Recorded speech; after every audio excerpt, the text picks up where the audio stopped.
Yo, what's going on, No Nation? It's CJ Wilson here with Dope Talk. Hope all is well. If I haven't told you guys before, Happy New Year. Hope the start of 2026 year is off to a good start for you guys. Got a pretty interesting show. Going to kind of cover a lot. Make sure you guys buckle up because it's going to be a long ride. Of course, let's do some housekeeping first. If you guys haven't, I know it's a lot of we're streaming on X and YouTube as well. I tell you guys all the time, if you're viewing on X, come on over to the YouTube portion. Hit that like button and show a little bit of love and subscribe to the channel if you haven't already. Hit that like button and show a little bit of love. Subscribe to the channel if you haven't already. Cover all things FSU. You know, if you're a Florida State fanatic like myself, you enjoy the channel as we bring in the content, this, that, and the third. And as you guys know, we do.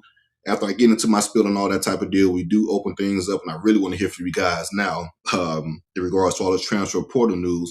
Want to hear your thoughts, but we do open things up at the end of the show from a call-in standpoint. We'll have that link for you guys once we get through our spiel. Make sure you guys join again. I want to hear from you and see what you guys have to say. This isn't just my platform. This is you guys' platform as well. So anything you want to get off your chest in regards to the transfer portal news that FSU has been getting, comments, concerns, or you just want to show some love, definitely do that. Super chats. If you guys do have any super chats, you know I'm kind of in and out of the comments a little bit, especially when I'm in my spiel and kind of going through my list a little bit of what I want to talk about. So if you guys have any super chats or any questions that you want to have answered directly, if you don't want to jump on and have your voice heard in regards to the calling portion, you can do a super chat and those questions get answered instantly. So again, if you want to use the super chat, it's right there. Those questions get taken care of instantly as our super producer Harlan throws on the screen. Again, show a little bit of love, man. Help Dope Talk pay a little bit of bills. And speaking of bills, got to jump into it and give some love to our sponsor. Shout out to our sponsor, FastPay. FastPay provides a corporate MasterCard built for any type of business expenses that you guys may have if you do run a business. I know a lot of people have corporate business cards and they use, and you get like 1% back on those cards. Now, with FastPay, we're going to take care of you with 2.25% cashback in Evergreen. No annual fees, no monthly fees. Again, whenever you have those corporate cards, there's always some type of fee involved. With FastPay now, we're taking care of all your fees for you. Get 2.25% cash back in Evergreen, no annual or monthly fees. Again, if you have a business, it doesn't get any better than this in regards to, you know, taking care of your finances through your business on this corporate card. So tap in with FastPay. All right, let's go ahead and jump right into it and talk about all of the transfer portal news for FSU. The big news within the last few days has been the quarterback position. Let's tackle this for a little bit. Sit tight, man. It's going to be interesting. All right, so FSU decides to, Ashton Daniels, Auburn transfer, decides to come to FSU. FSU lands their quarterback for the 2026 season. In Ashton Daniels, like I stated, he transferred from Auburn. I believe he started a few games for Auburn this past year. Not sure the exact number. Played 3 years with Stanford prior to Auburn. FSU did host prior to Daniels committing. I guess Daniels was the last quarterback or middle. I'm not exactly sure the visit order, but Anthony Colandrea out of UNLV and DJ Lagway out of University of Florida, those guys took official visits to FSU as well, along with Daniels, and FSU ended up landing Daniels out of that bunch. He has 4,800 career passing yards, 24 touchdowns, 23 interceptions. He also had 1,400 rushing yards along with 11 rushing touchdowns. Standing around 6'2", 220 pounds. He's an athlete that can run, I guess you could say, quote unquote, fit for Gus Malzahn's offense in that regard. In my opinion, he's a bigger Tommy Castellano, in my opinion. He probably could do a little bit more in the run game because of his size. He doesn't really have the wiggle as Thomas Castellano, but straight line speed is probably about the same. More physical. He's probably more durable as well, too, due to the size. As you know, Tommy has health issues due to, I guess you could say, taking hits, this, that, and the third. I think he's a limited passer, limiting in his passing game. He's an inconsistent passer. If you look at the numbers, he's around 24, like I said, 24 touchdown, 23 interception. As far, as far as his numbers,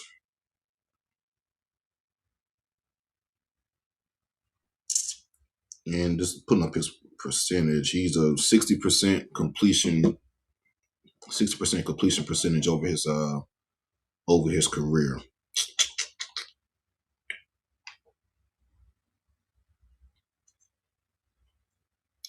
Yep, that's where we're at as far as the quarterback position. In my opinion, like I stated, the offense from a passing standpoint is going to be, I think it's going to be similar to what it was last year with Thomas Castellano. Just not a fan of this, to be completely honest with you. But yeah, I think he's limited passing and he just isn't consistent. And just from a landscape of this, we're talking about the last 2 years and talk about the evals of the quarterback position. You got Thomas Castellano, who wasn't good enough to start at Boston College. Boston College didn't even want him back. You got Ashton Daniels, who wasn't good enough to start fully at Auburn and ended up transferring due to a head coaching change. We're talking about two quarterbacks who weren't good enough to start at those institutions, but we're bringing them into Florida State and dubbing them the QB1. I mean, we're Florida State. Like, we talk about the standard all the time. Mike Norvell talks about the standard all the time, and clearly he doesn't understand the standard, in my opinion, because you're talking about a guy that wasn't good enough to start at Boston College, a guy that wasn't good enough to start at Auburn. And granted, I know a lot of Auburn fans have been saying good things about Ashton Daniels, stated that they really thought it was a Hugh Freeze type of issue, and he should have been playing a lot more. But regardless, I mean, we had a 3-year sample size at Stanford as well, too. The kid is just who he is, in my opinion. Not that great. And then, like I stated, you had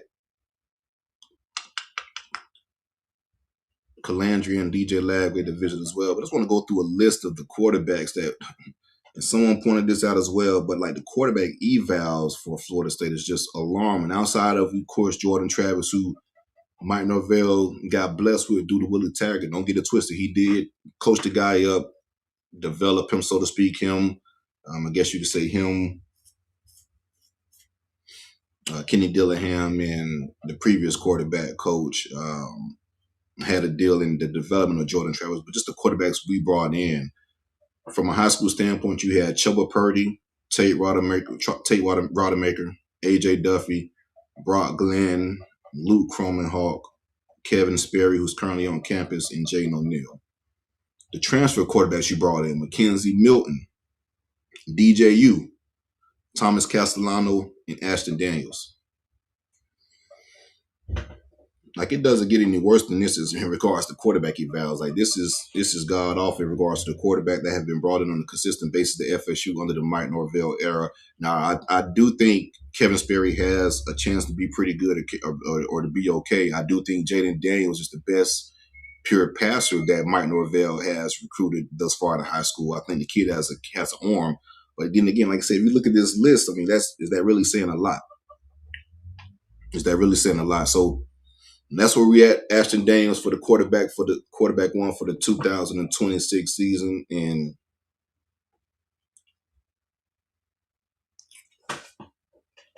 yeah, that's just where we at with that.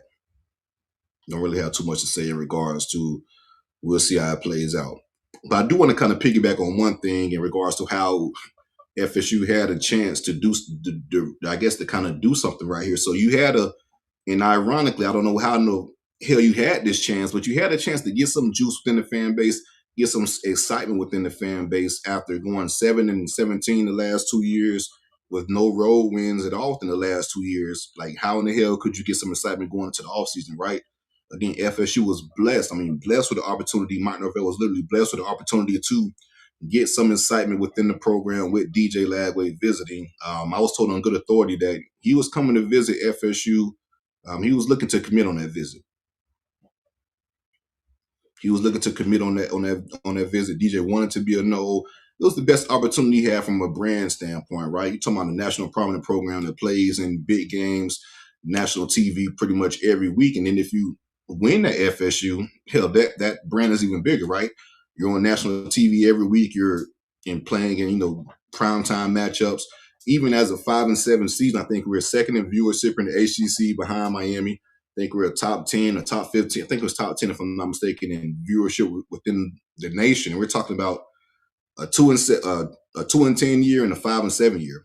So if you are actually good at Florida State, it's going to be a bigger brand, a bigger spotlight than so I guess the schools he visited was Baylor and Virginia. So Florida State was the best opportunity from him to get on the national scene, and I guess you could say get on the national scene and do and kind of like win in what's the word I want to use in regards to this? Just rebuild that brand, so to speak. It was a tough 2 years, tough last year at the University of Florida. So they wanted to kind of refresh or new scenery to kind of get back into that number one quarterback coming out of high school and get his draft status going and all that type of deal.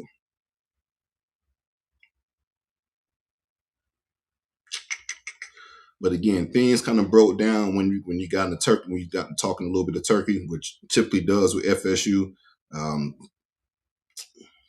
FSU came in on the low end, which kind of soured things initially. But even after that, the Lagways were still kind of willing to continue to talk with FSU, even after visiting, kind of communicate in regards to getting to a common ground for a number.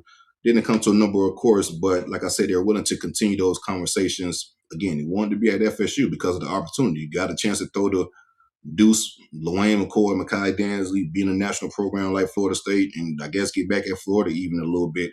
But you had a chance from a individual standpoint to develop and then possibly, be on brand and get drafted, whatever it may be. And the wild part is FSU could have still, but they decided to go the cheaper route with Daniels, and we still could have gotten DJ Lagway on the bargain in relation to what the going rate is across the country, right? What's being paid to Daniels in relation to, like I said, the market for a good quarterback. We still could have got Lagway for a decent amount, a bargain, in my opinion, based upon the numbers that we're hearing for these quarterbacks. Hell, LSU was about to play $6 million for the Washington quarterback, and I think Washington was paying him like 4 to 5 when he signed the deal before. So we're talking about a very cheap deal in relationship to what we're hearing in regards to that, but we still lowballed initially and couldn't even get to that point. So what that tells me is what's being paid to Daniels in relationship, what's the going market for a good quarterback. FSU is miles away from that, and I don't think we could ever truly compete for those type of players in this current landscape. I don't see it at all. I think you can still find a possibly okay to serviceable quarterback that could play better than expected, of course, right? But we won't compete for a transfer portal quarterback, and even high school, I guess, because it's the same damn thing. If you recruit a high school quarterback, develop him, he becomes a national quarterback, he's going to command national quarterback money. And if you don't pay it, he ends up transferring to another school that would pay it. So whether it's high school recruiting, transfer portal recruiting, when it comes to big dog competition for quarterbacks, I don't think FSU could play that game. I don't think we won't compete with the big dogs when it comes to the money game and paying for quarterbacks, especially under this regime, because we just don't have that mindset. Just to be completely frank with you guys in regards to paying these guys X amount of dollars to be competitive on a national scale. You won't see the big elite quarterbacks that you seen at FSU. And I know people talk all the time about, hey, what about winning national championships with or competing with less and that type of deal and trying to pay a Ashton Daniels, so to speak, and just use him for an example, pay the Ashton Daniels and trying to compete for a national title, putting whatever around him. I mean, that's all fine and dandy, but I guess we could talk about the 3 national championships that Florida State did have, right? Who were the quarterbacks for those 3 national championships? You had Chris Winkie, Charlie Ward, Jameis Winston. 3 Heisman winning quarterbacks, right? It's no secret, right? It's no secret. It's no secret at all. If you look at the Final 4 quarterbacks in the playoffs this year, or outside of Oregon, who has a young quarterback that's still a stud, but you got a Heisman winner in Indiana, you got Carson Beck at Miami, who they're paying decent money for, and then you have the kid out at Ole Miss who came from the D2 ranks, I believe, but he's one of the better quarterbacks in the country and playing like it. So I don't think you could win like that. And people want to talk about, the 2023 team, they could have competed for a national championship without Jordan Travis. Yeah, they definitely couldn't have competed for a national championship without Jordan Travis. Once Jordan Travis got injured, up at that point, I think FSU was 11-0 when Jordan Travis got injured. I don't think at all the FSU goes 11-0 if Jordan Travis isn't the quarterback for 2023. So that still remains the point that you got to have that type of quarterback if you want to compete on national stage and win in college football. The game is evolving, and shit, FSU has to evolve as well too. We're going to get left behind and be dinosaurs because the numbers I'm hearing that were offered to these quarterbacks in relation to the market, you can't compete like that. You can't compete like that at all. And it's very disappointing because you had a chance in DJ Lagway. Like you really did have a chance to get DJ Lagway. He didn't come into this visit with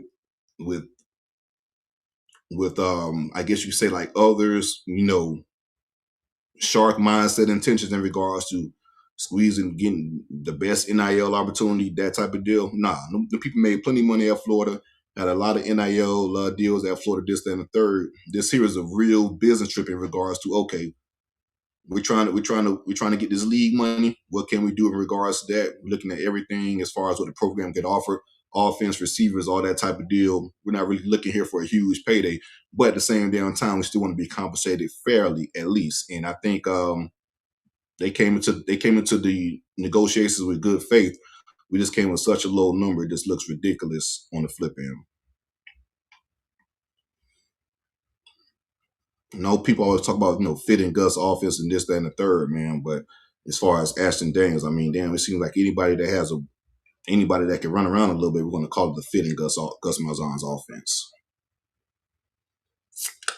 All right, we got about a little 500 people in here hanging out with us again. Make sure you guys hit that like button, subscribe to the channel if you haven't already, and venture over to the YouTube portion of the show if you're viewing via X. Again, venture over to the YouTube portion of the show. We're going to open things up for the phone lines in a few. Venture over to the YouTube portion of the show. We're going to get your take off and have a few things to say. All right, guys, let's transition over to some other news in regards to the transfer portal. I want to stick with FSU here in regards to what's been leaving the transfer portal for FSU. I guess entering the transfer portal, not leaving the transfer portal, entering the transfer portal on behalf of FSU, leaving Florida State, if that makes sense. Of course, the talk of the town the last few days have been the Desir twins, right? Daryl and Mandrell have put out that they have intentions on entering the transfer portal. Haven't entered officially yet, but I do want to clarify some things in regards to the twins. I know there's a lot of talk on the timeline in regards to the twins getting a new deal pretty much a month or so ago, right after the season. That's not the case. The twins did not get a new deal right after the season. Pretty much the twins got a new deal prior to the 2025 season based upon how they performed. So the twins pretty much got two deals thus far from FSU. The first deal was a deal they got out of high school, which was a relatively cheap deal in regards to 3-star kids, high school kids, get some NIL money to sign with FSU, this, that, and the third. You get to FSU, they enroll early. Now they're doing well in the weight room. They're looking to be a factor within your rotation. They perform well in spring ball, perform well in fall camp, this, that, and the third. Okay, now we're looking at they're not just a bunch of 2-3-star kids out of high school that could redshirt. These guys are players that could fit within your 2-deep rotation, right? All right, so let's give them some new money prior to the season. Boom, they got that new money prior to the season. The season progresses. Now we're talking about freshman All-American type players and players that are probably going to be starters not probably, they are going to be starters for the 2026 season and looking to be one of the best players on the team. So they're looking for that type of money, right? The season played out. We outperformed the deal that we had going into the season. Now he wants some new money, and rightfully so. And FSU could have handled this right after the season. They literally could have took care of these kids way beforehand. But like everything FSU does, we like to make things harder than what they should be, right? It's a lot of stuff that happens with FSU could have been avoided a long time ago, could have been made a lot easier, but because we lack competence in certain areas, we make things a lot harder than what they should be, just being completely frank. But again, like I say, we could have handled that prior to the season, and now they're at the table, and rightfully so, looking in regards to get paid. I do think we could have handled that a little bit different. Like I said, handle it right to the season, right before all of these sharks get involved. Well, maybe not, because it's still college football, right? And we kind of seen it with Washington in regards to their quarterback. They just took care of him, and he's flirting to going to LSU, Miami, whatever team that's in the market for him, this, that, and the third.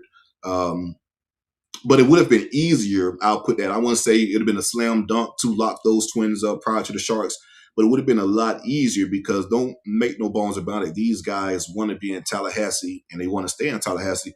If you would have took care of them after the season, and they probably would have been okay in being comfortable with the money they got and staying in Tallahassee versus listening to offers, this, that, and the third. But you didn't give yourself that opportunity because you waited to play the game. I'm not sure exactly why.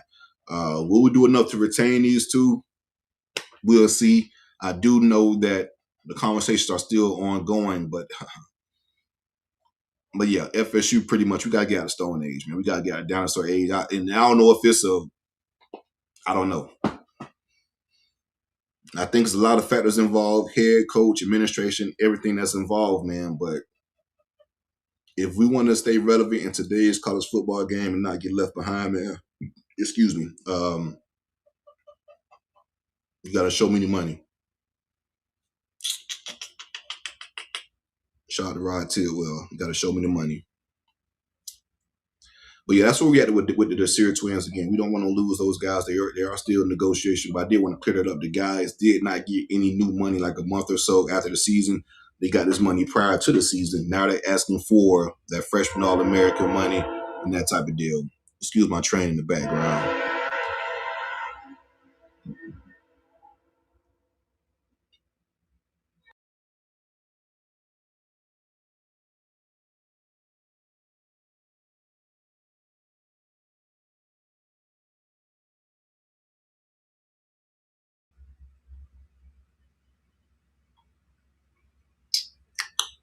All right, my apologies with the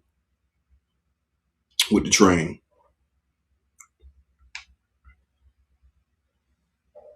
And I do want to, I guess, clarify this as well too. This isn't a lot of teams are having this issue. I think USC. I just talk about Washington, right? USC freshman quarterback. He ended up, I think he's thrown in the transfer portal versus negotiating with USC as well. A lot of teams do have this issue. What I'm saying is, a lot of this stuff could have been avoided on FSU's part by taking care of this stuff beforehand. Someone said that the Twins benefited from playing with DJ getting double teams. I mean, that's true, rightfully so. Other players on the team benefiting from that as well too. But did they make the plays or no? They did it, right? How many other defensive ends, whatever, played next to Daryl Jackson as well too on the team? Same double teams, right? They didn't make the same impact the Twins made. So let's not try to do that in regards to downplaying. Those guys are good players. Don't get it twisted. Now, I will say in regards to this whole being held at gunpoint in negotiations, and we've seen it in the past with Pat Pate, Josh Farmar, this, that, and the third, or Josh Farmar, this, that, and the third. Well, it seems like it's kind of one position group that kind of does this, right? Why do you think that's the case? The lack of recruiting at that position, man. Like FSU is allowing themselves to get kind of held at gunpoint for these players because we don't have anything better. Let's just be quite frankly, we have been recruiting defensive line the way we should be. We should be recruiting defensive line from a blue chip standpoint. The standard, right? The FSU standard that we talk about all the time. We haven't had the results in regards to recruiting for the FSU standard on the defensive line. So what do you have? You have guys that can hold you at gunpoint a little bit. FSU can't afford to call these kids bluff and say walk away because you don't have anything better to replace them. You're not really getting anything better on the transfer portal to replace them. Again, I don't know. It's a sticky situation. I see, I guess, two sides of the coin in regards to fans not wanting to send a message for this to repeatedly happen over and over and over. But FSU put themselves in a situation for it to happen repeatedly over and over and over, but not doing what they should do by recruiting elite on the defensive line, not stacking up talent on the defensive line like we've done in years past. And those years past is what made FSU great. Moving on to another exit, Lawayne McCoy. He decided to enter his name in the transfer portal. Again, I don't blame Lawayne, to be honest with you. As far as I think as far as a business decision, I can't blame Lawayne McCoy. This is a money year for him. Going into his junior year is a big year for him. And just being frank, if I was in Lawayne McCoy's shoes, I would not bet my junior season on Ashton Daniels throwing me the football. I just wouldn't do that. Taking FSU blinders off and just talk about a business decision myself, I wouldn't do that. I can't blame him for that. I wouldn't bet my future personally on Ashton Daniels. I do know FSU is still in talks with Lawayne McCoy to come back. He did meet with GM Garrett today, so we'll see how things play out. Maybe he gets a new deal, get a little bit extra money. I'm just not a fan of that quarterback, man. And I do know that that Lawayne McCoy and Deuce Robinson was pretty much tied to DJ's hip once he was on the official visit in the new facility. But like I said, Lawayne McCoy, he is still having conversations with FSU and the GM. We'll see how it plays out. If he comes back, that's definitely great for FSU. I think Lawayne McCoy is a big-time playmaker. It will go well with Deuce. But if he does leave for a better opportunity and a better passing situation, I mean, it's just a business decision on his part, and I can't blame him for that. Earl Little, this is another interesting saga, and I guess another situation to where FSU is kind of being strung along by players, so to speak. He entered the NFL draft, and he kind of flirted with coming back to FSU a little bit. Then ended up deciding he's going to enter the transfer portal. Could be a play for more money. Could actually go to another team. I do know that FSU had the leg up on the Boston College safety Thornton. They could have had the leg up on this kid early on in the process, in the transfer portal process, but they kind of let Earl Little, dictate that situation a little bit. I probably end up going to Miami as well as from South Florida. We could have gotten in on this kid way before Miami even, but again, I think they let Earl kind of dictate things in regards to how they decide to attack recruiting Thornton. But now he's decided to enter the transfer portal. We'll see how that plays out. Mari Williams, the defensive end, he's decided in the transfer portal as well. Again, asked for a little bit more money. I didn't think we did the kid any favors by playing him at tight end. He was an early enrollee. Well, not an early enrollee. He reclassified early, jumped up a class, and then enrolled at Florida State. So his freshman year should have been a senior year in high school. So I do think we probably should have FSU couldn't afford to because we were so sorry during the 2010 season. But I do think this kid should have probably redshirted and developed a little bit more that first year. And then kept him strictly on defensive end, let him develop at that portion. Now he's going to his junior year, and he's pretty much at raw at defensive end or tight end, whatever he decides to play. He's pretty much raw at both positions. I think his upside is bigger at defensive end, edge rusher, but it's pretty much raw at both positions due to not getting, those reps by, going back and forth. Should have focused on one position originally. I know I'm not blaming FSU for, I guess I can blame FSU for this because they do make the decision ultimately, but Amari Williams in this camp as well, they wanted the kid to play both ways too. They were open to that, so that was something that FSU honored. But again, I would have did the best thing in regards to the best interest for the kid and just keep him at defensive end. Now, linebacker Justin Cryer, he decided to enter the transfer portal. I think he ended up committing to Houston. I think Justin Cryer was probably the most instinctive and smartest linebacker on the team. He was always in the right position to make a play. I just don't think he had enough athletically to make those plays, and that left a lot to be desired. If he had a little bit more from an athletic standpoint, could have been a dominant linebacker for a really good linebacker for FSU. Jalen Matthews, offensive lineman, decided in the transfer portal. He was a true freshman this past year, redshirt freshman, transferring in from Rutgers. He decided to enter the transfer portal as well.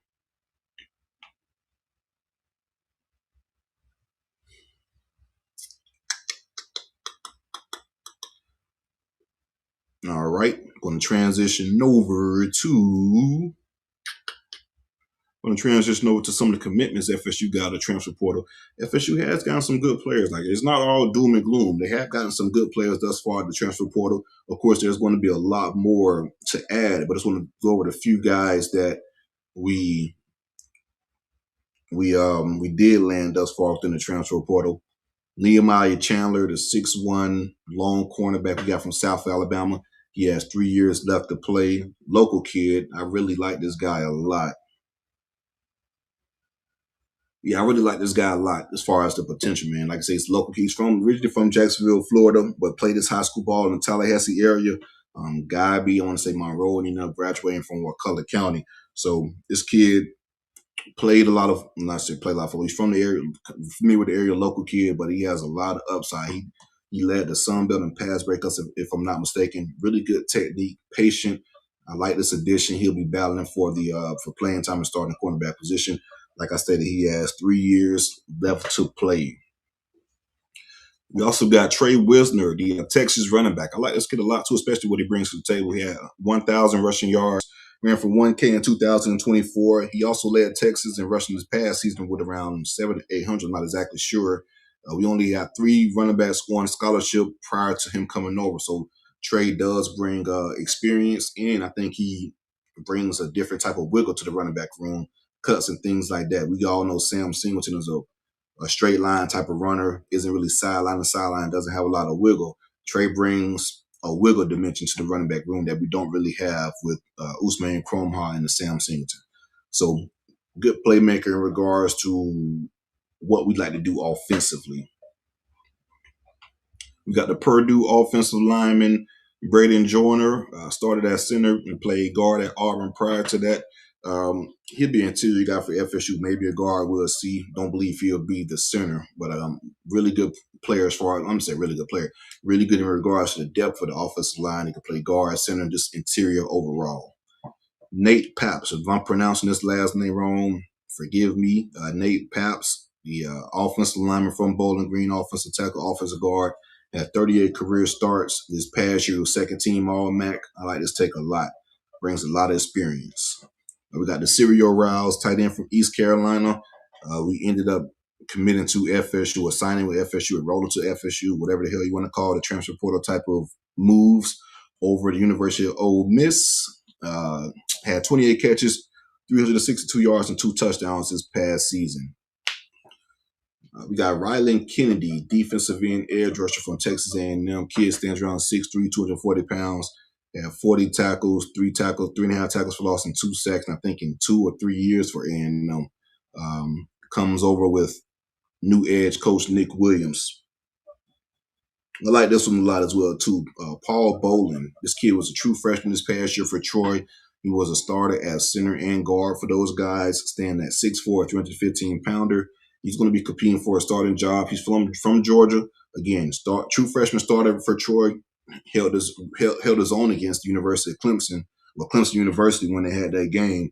I really like this kid a lot. He's going to be battling as well. Him and Sandman could be an interesting battle in regards to, grabbing up in regards to this upcoming season. And this is a big visit for FSU. The Pittsburgh linebacker will be on campus. I like this kid a lot. I made a tweet out that I'll pick his ass up from the airport myself, and I'm dead serious about that. Rasheem Bowles, I think Bowles. Rasheem Bowles, my apologies again. If you become a Nole, I'll definitely learn your name. One of the best linebackers in the transfer portal. This kid is a fucking player. All ACC type of guy. I think he had over like 34.5 tackles for loss within the last 2 years. I get his exact numbers right here really quick. But, I mean, you're talking about a need. This kid is a need. Big-time playmaker. We know linebackers is one of our biggest needs, and he has that type of experience. He's been all ACC the last 2 years. This is just the last 2 years itself. He's had 183 combined tackles, 31.5 tackles for loss, and 10 sacks within the last 2 years at Pittsburgh. I mean, over 100 tackles this past year. Open the Brinks truck up for this kid. I know we ain't got too much damn money. Whatever money we do have, give it to this guy, because he's a game changer at the linebacker position. Will be an instant starter for FSU, an instant impact guy. Like I said, he's one of the best linebackers in the ACC, in my opinion. Top 3 linebacker in the ACC, probably top 2 linebacker in the ACC. Him and the Cal linebacker at the end of the transfer portal. Forgot his name. Those 2 guys are the best linebackers in the conference, in my opinion. We have 34 plus tackles for loss in 2 years. You're doing something right. So really good player. He's on campus visiting FSU. I like this kid a lot. This is a guy we definitely will want to lock down. All right, guys, we're going to open up the phone lines here pretty soon, well, pretty much now. Make sure you guys hit that like button, subscribe to the channel if you haven't already. Like I stated, I want to give a shout out to our sponsor again. Shout out to FastPay. FastPay, man. If you guys have a business, corporate account, anything like that, FastPay is the way to go in regards to credit card expenses, travel, lodging, entertainment, you name it. 2.5% in Evergreen Cashback. No annual, no monthly fees. We got you covered. We got the link in the comments. We could throw the we got the link in the comments if you guys want to join the show. We want to open things up. I want to hear what you guys have to say in regards to what's been going on thus far for FSU. There's been a lot of chatter on the timeline. Let's have a therapy session event a little bit. We got like over close to 800 people tuning in via YouTube and Twitter. And if you're viewing on X, go ahead and venture over to the YouTube portion and hang out a little bit with us. And like I said, hit that like, subscribe, and join if you guys want to get the call-in portion of the show. And if you're too shy, too bashful to talk, go ahead and hit that super chat and show a little bit of love.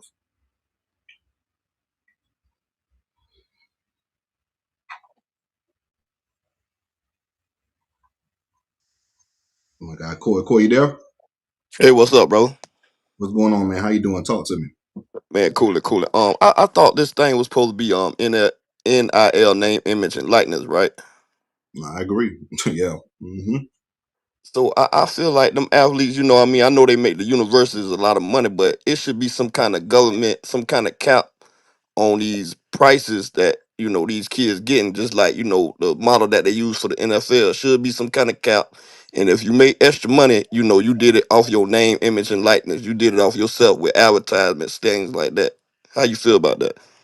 No, I agree. Like you said, it's supposed to be name, image, and likeness, and that's supposed to be, use your name to get money. So we're talking about commercials, this, that, and the third, Gatorade commercials, whatever way it be, local dealership commercials, local, how can marketing, so to speak, right? That's what it's supposed to be, marketing Right. for whatever said company. But the NCAA, they made this the Wild Wild West now by not really putting any parameters around NIL, right? And colleges pretty much took advantage of it and ran rampant, and you see the mess we have today. So I blame the NCAA for their lack of, what's the word I want to use? Lack of, lack of rules in regards to this NIL, this Right. NIL. It's no structure behind it. Like, we don't have no structure. You spoke to the NFL. I agree. I agree in regards to it. They have a structure though. You have a salary cap. You have this, that, and the third. All of that is taken care of in the NFL, and it works. And now you have college football. And you have NIL. Well, NIL technically, I'm just gonna say this shit is pay for play. So you have pay for Right. play, and then you have the pay for play, and then you have unlimited transfers. That shit makes it a wild, wild west, man, because you can literally hop in the kids' DM, phone call, whatever. I know FSU paid you 400. We got 700. I know you Right. missed. I know you missed the winter portal window. Jump into the spring portal window. I mean, it's crazy, man. And FSU not an old school. We used to be an all girl school. You know what I mean? We don't got that old time Buster money or like that oil money like teams in Texas, stuff like that. you know. We state funded school, man. So it's kind of hard. Then you owe Mike all this money. And we got players like, I mean, they ain't world beaters, but they average players.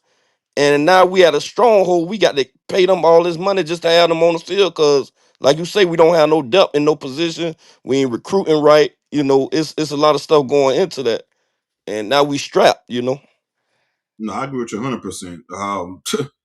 200%. Like you said, we strapped because recruiting hasn't been great. So now you got to kind of overpay in certain situations. But I mean, everything you said is true. I agree with you. And like you said, FSU is relatively young university. That's why I feel like in today's age, where there's no parameters, no rules, no structure, rather, I don't think FSU can compete really, because this shit gets crazy when you talk about the money and how deep these people pockets are. Like Indiana, for instance.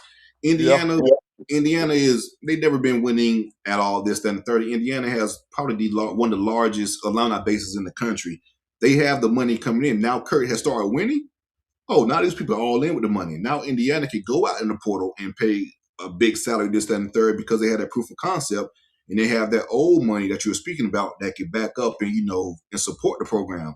And that in regards to FSU, we really don't have that. So in this landscape, um, it's definitely Yeah. tough, especially if you're Yeah. not So winning. CJ, so what's the incentive of getting better? Like before, like you got the incentive, you want to make it to the NFL.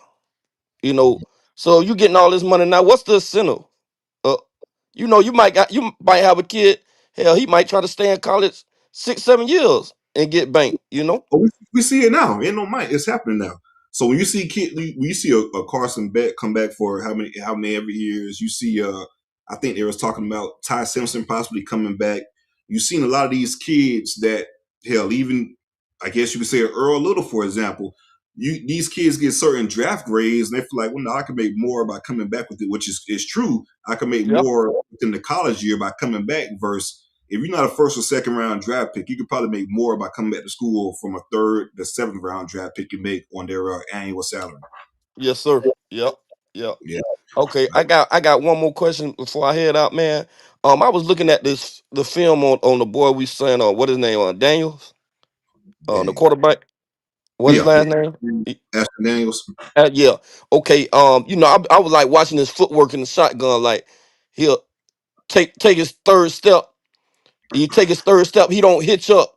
He just take his third step and run. Like why we always got to get Is it just Gus system? We always got to get a scramble drill. Or, I mean, wh- I'm trying to find why we can't just get a pill pocket passer and get some passing concepts. You know what I mean? It's like everything we run is vertical, full verts, and that's it, or fade or something like. I don't know about this dude, man. I don't know. Yeah, I'm which I think is it's a combination of Gus offense and the type of quarterbacks Gus like and the type of money FSU have, right? Excuse me, in regards to what they could pay these guys. But I agree with you 100%. Like for instance, DJ Lagway, I think he fits Gus offense. He's not the typical dual threat, but he can run the football. But he can also push the football downfield, and he has a strong arm. This and third, he just need to be coached up and developed since he didn't practice at all for Florida last year. But yeah, I think it's a combination of just Gus' offense and the type of quarterbacks or type of players he feel like can make his offense go. I think it's that and the combination of FSU's money situation, or NIL situation. Yeah, man. Because I'm looking at it. I mean, he got a clean pocket. On your third step, hitch up. Find your man. Go through your progression. It's just like third step. Oh, I'm out the pocket. I'm running. Scramble drill. You know, Yeah, no, I'm with you, man. I'm and we, not we can't we can't win with that, man. We got to get somebody that's slaying that ball, man. But yeah, man. We'll see what happens next season, and go Noles, man. go knows, man. That's all we can do. Appreciate you for joining as always, my brother. Yes, sir. All right, I think we got another one on deck. We got Kev on deck. Kev, you there? Yeah, I'm here. How you doing, CJ? Pretty good, bro. How's it going? Man, I got to get something off my chest, all right? The I floor am is yours. so tired of our toxic fan base. I am so tired of our toxic fan base. We had this linebacker come in from California, USC kid, right? A freshman. Number fifth ranked linebacker. Yeah, he's undersized. He needs to develop physically. But he's a tall kid with a big frame. Yeah, he's skinny right now. Before that kid could even get out of the car, before he could even get into the building, our fan base was just obliterating this kid on Twitter, on Insta. And you can see it. He responded. He's like, why the hell would I even want to? I mean, our fan base is the worst when it comes to this shit. And I'm getting tired of it. Our fan base acts like they know what they're doing in evaluations. We don't. You talked about Indiana. Stephen Daly, their best player this year on defense, who led the Big Ten in tackles for loss. You know what team he was on last year? Kent State. 0-12 Kent State. Unrecruited out of high school. Their players come from James Madison, Western Kentucky, North Texas. That's where their players come from. It's about evaluation. It's not about the freaking number of stars you got. And I'm so tired of our fan base. Every time a player gets brought into this program, whether it's a high school kid or whether it's a transfer, they immediately say 3-star Mike, 3-star Mike. I am so tired of that shit. And our fan base doesn't. I don't see we have a chance with our fan base. Our fan base is the worst. And listen. I'm a season ticket holder. I've got two kids at FSU right now. My kid's a freaking marching chief. I mean, I'm into the program. Don't get me wrong, but I am so tired of our fan base. I don't know what you think about that, but it drives me crazy how we don't give any of this a chance to play itself out, man. That's all. That's really what I wanted to say. No, I agree with you, and I agree with you to that extent, especially attacking the kid, man. I don't think that was right. Like you said, the kid is a dog. I want to give this point as well too, because the kid he was a true freshman last year at USC, a true freshman, 2025 recruit, just got on campus, this, that, and the third. The kid also visited Clemson, University of Clemson, or Clemson University prior to FSU. And I have a contact at Clemson, and this is what I was texting about the kid, and this is what he said about the kid. The kid is a dog. He gets he needs to get a whole all season. They like the kid a lot. Really high upside. He's young and skinny. He's like 205, but plays physical. Skinny, but a lot But of what our upside. fan base do to him? What our fan base do to him, CJ? Yeah, I agree. And the kid responded. I don't think, but I think it's two flips to the coin. That as a recruit, transfer portal player, this, that, and third. Me personally, I won't give a fuck about what fans think. I will know what I can bring to the table, this, that, and third. I wouldn't even play into But that part. everything matters, man. Everything matters. It's Yes, all and on they're the all flip variables that these end, kids got to consider. I agree. But on the flip end, from the FSU fan standpoint, I agree. This shit is getting out of control. Like as far as the complaining on certain things, like attacking this kid and this, that, and third, it wasn't necessary. He's 205 pounds, 210 pounds, 200 pounds maybe. But again, he's a true freshman, long frame. The kid could add 15 pounds easily, and it wouldn't be an issue. He flies around, he plays physical, he plays every rep hard too. If you look at that practice film, he looked damn good. I would take him personally, but I agree with you, man, as far as attacking that kid pre-notion. And then it's funny because the kid posted damn highlights where the highlights start running around the timeline, this, that, and the third, and all the fans. Oh, well, let me backtrack a little bit. This kid could possibly play.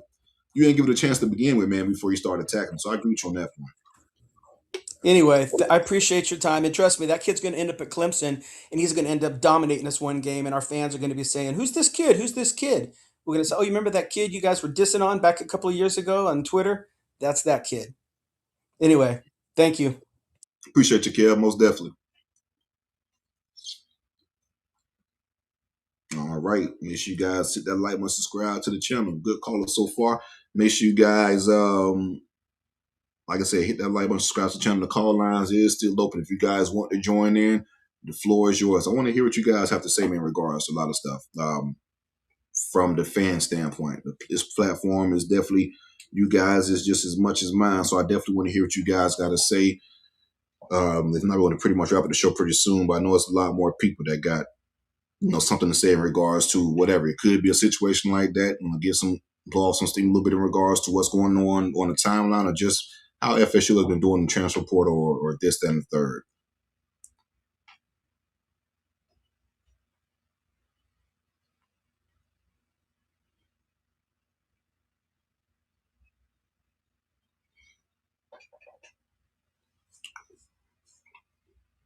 Yeah, it's going to be pretty interesting to see how we do fill out the rest of this roster. But I do like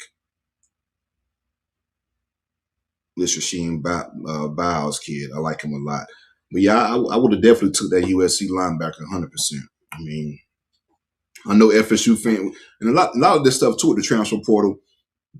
When you see names or whatever, fans feel like every player you got a transfer portal is going to be a starter, right? That's not the case. We lost 30 damn players to the transfer portal. You only field 22 on both sides, right? Every player that you get isn't going to be this starter that's going to be all conference and blow whatever. You take depth pieces out of transfer portal as well. You take guys as well too that you feel like could be future pieces that you could develop in this, that, and third. That's why you got a kid like the USC linebacker who has possibly 4 years to play. So I said it to say this: every person or every recruit, prospect, whatever that enters the transfer portal that signs with your school or that the school is entertaining, everyone isn't going to be damn Jameis Winston or Dalvin Cook or whatever. Everyone isn't going to be that starter that's going to change things for the program. You gotta build the depth as well too. Like I said, you lost 30 plus players or so, so everyone isn't going to be first string all ACC caliber players. that you bring out of the transfer portal. So attacking literally every move that's made or every visit that's made is ridiculous because, like I said, you gotta fill the void within the roster in regards to the depth.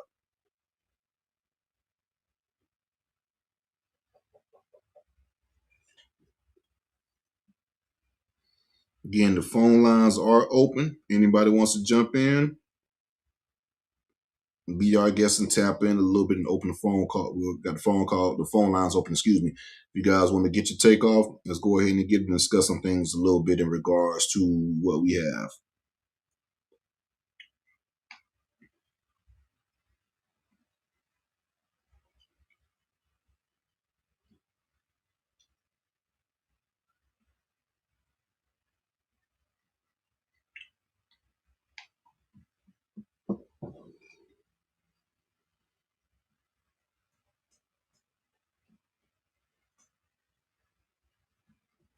But I am interested to see what year two within these coordinators look like, right? Especially Tony White and his defense. I'm interested in seeing what we bring in the transfer portal, how many we add or whatever they attack and how they prioritize things in the transfer portal. Just want to see how year two looks under this defense. I think we're ranked like 29th in total defense. Of course, we saw the holes in the defense. We saw the issues with the defense. I do want to see how we address that. I do think we need to get more active in more in defensive tackles, interior guys. That's one position I really haven't seen any traction with within the transfer portal. I know we got what we had on campus, the UCF kid that ended up going to Ohio State. Forget his name that quickly. But we need more traction from the interior of the defense line, in my opinion. That needs to get better as well. We lose Darryl Jackson. Of course, we got Kevin Wynn. He does come back. And probably be the likely starter. But I think we need more depth within that front seven, especially defensive tackles. So I'd like to see more traction for the interior defensive line, in my opinion.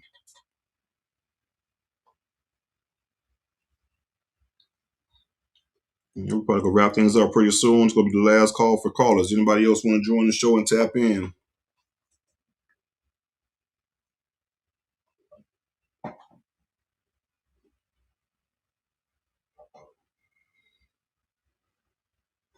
Going once, going twice.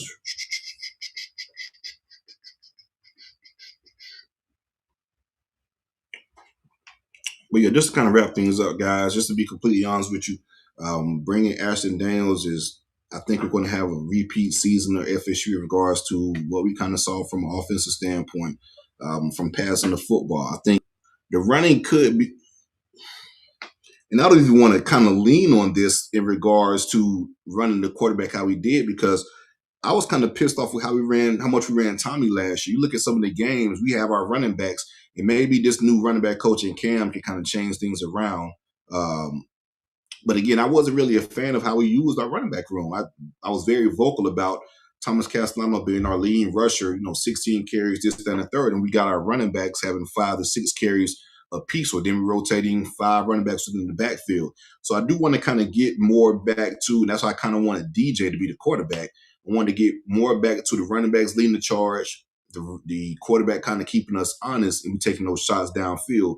But with Ashton Daniels, I don't think that's the case. I really think we're going to run him in the ground. I'm sorry to say that, but I really think we're going to run this kid in the ground in regards to, he's bigger than Tommy. He's could take more of a beating, so I think he's going to get a boatload of the carries, which again, I want our running backs to be the workhorse in regards to that, but we'll see how things play out.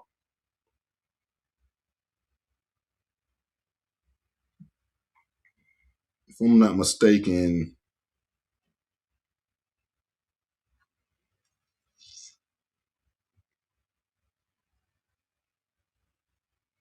looking at this Alabama game, out the Iron Bowl box score.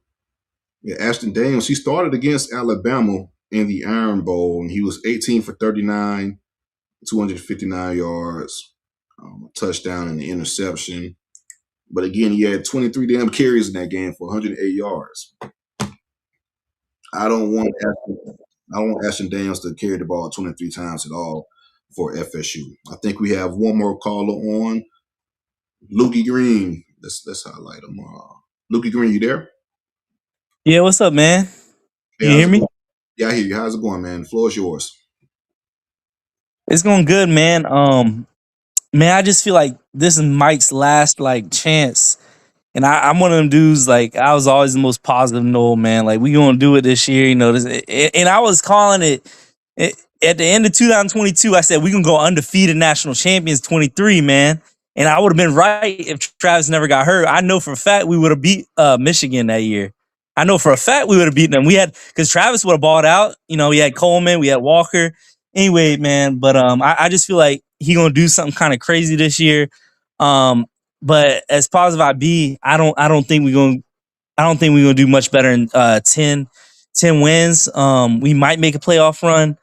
He might do just enough to save his job. He might do just because this is last all. I think he's gonna go all out, and I do believe in Tony White and Gus Malzahn.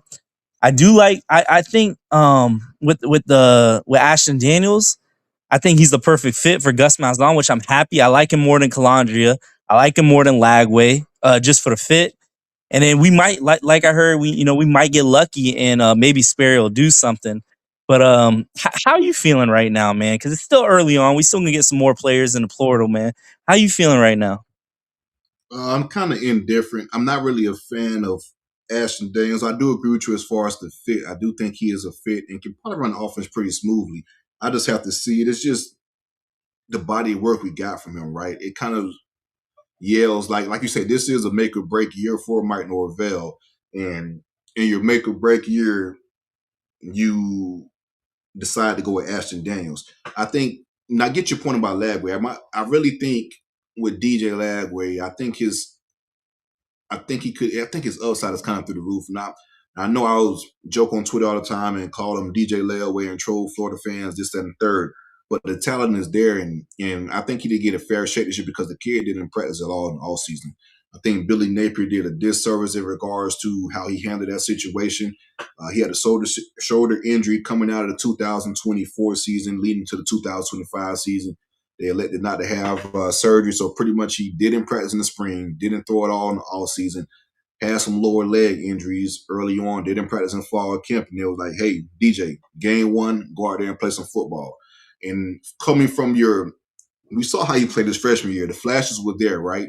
But we knew the kid needed to develop. He needed the reps in regards to learning the game and that type of deal. He was still raw coming from high school to, University of Florida. So that's why I say his freshman and sophomore year was the big year for him as far as a development standpoint. And he literally missed that entire offensive development. So pretty much he was a true freshman again going into a sophomore year. And I think that's the reason why he struggled a little bit. I ain't gonna lie, man. When I heard Gus was showing him the videos of the highlights of Cam Newton, that shit that kind of got me hyped, man. I was like, Well, he's like, man, I can run. Go look at my senior year of high school, man. I can run. That kind of got me hyped, man. You think we gonna take another quarter? You think we really running with these two, man? We think we run with Sperry and and Daniels. I think they take another quarterback. I know it's a JUCO kid that they're looking at, but this kid has a pretty wide net of offers as well. But I do think they try to take another quarterback to have fourth in the quarterback room.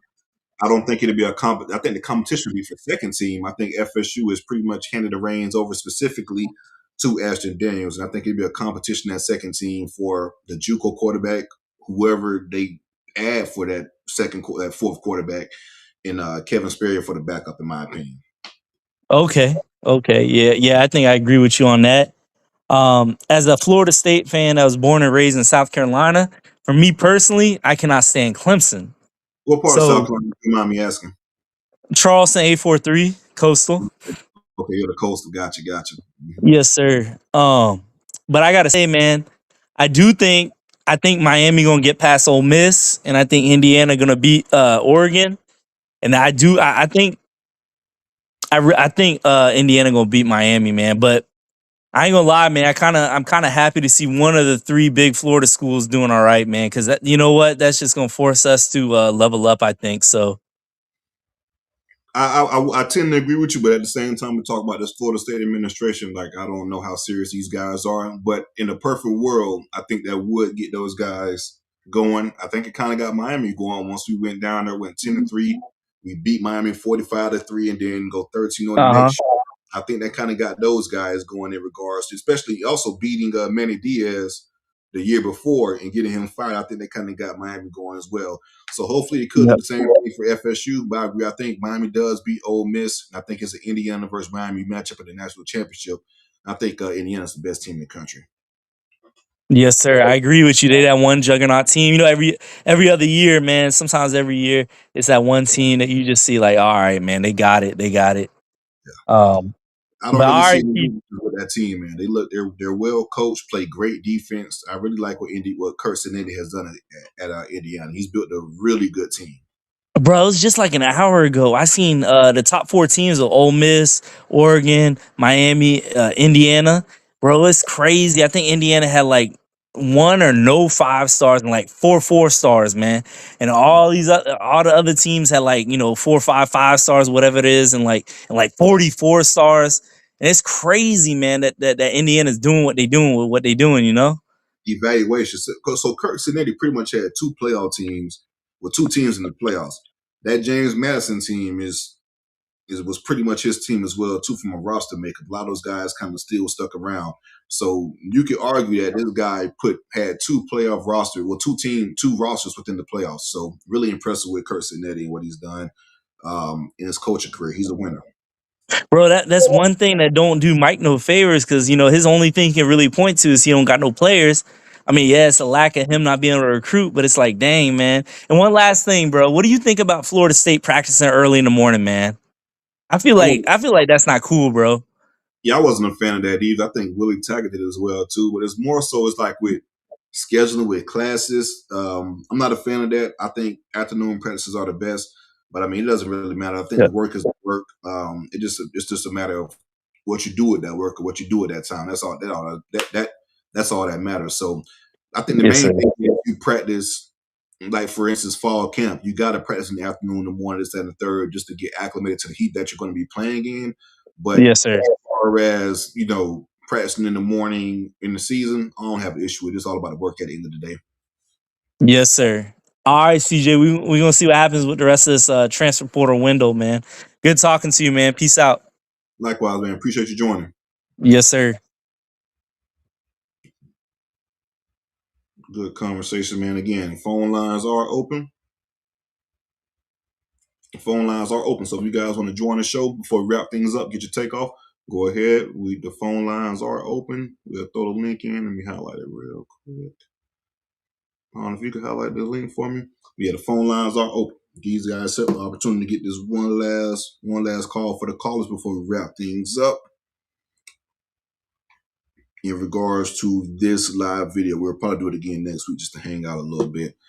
We got some pre-records coming for you guys as well too, based upon all the new news that will be coming from the transfer portal.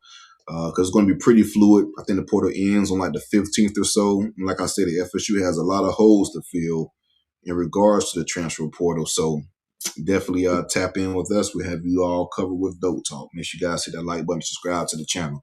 I know a lot of people are viewing over at X. Come hang out on YouTube and hit that like and subscribe.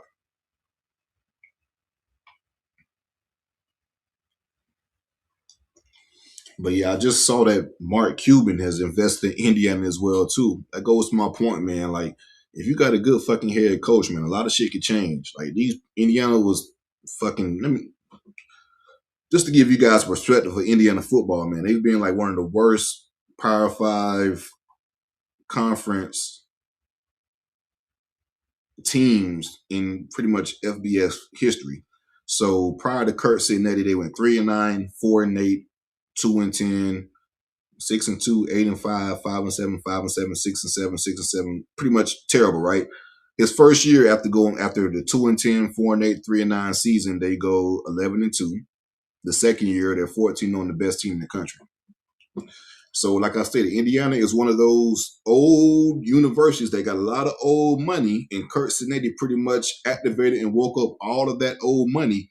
And now they're going to start investing in Indiana. And now Kurt Cinetti is going to have proof of concept, development, coaching, and some big money behind him when he's recruiting these portal players. So Indiana's going to be here to stay for a long time. And this just goes to the point, like we're talking about 10 years ago, 15 years ago, there's no way in fucking hell Indiana can compete, right? because we're just talking about the pre-NIL, that type of deal. It's nowhere in hell they can compete. But you open the landscape now, and they're able to compete, and they're here to stay.